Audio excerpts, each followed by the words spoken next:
कि बच्चे बच्चियों का ध्यान रखो, घर से निकलें कहाँ जा रहे हैं, क्या कर रहे हैं, पढ़ने के लिए गए कि घूमने के लिए चले गए, किसके साथ बच्चे पढ़ गए, अच्छे बच्चों बच्चियों के साथ पढ़े या बुरे बच्चे और बच्चियों के साथ पढ़े, इस पर ध्यान रखो।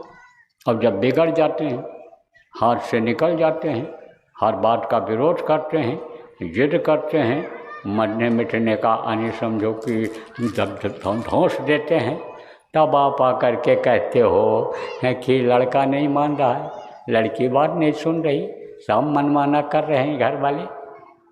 जब कहा जाता है नाम धुनी में बैठाओ, जब नाम जिसका लेंगे उसको जब याद करेंगे वो भी दया करेगा, तो दिल दिमाग बुद्धि उसकी सही होगी, तो उसको आप मानते नहीं हो, करते नहीं हो।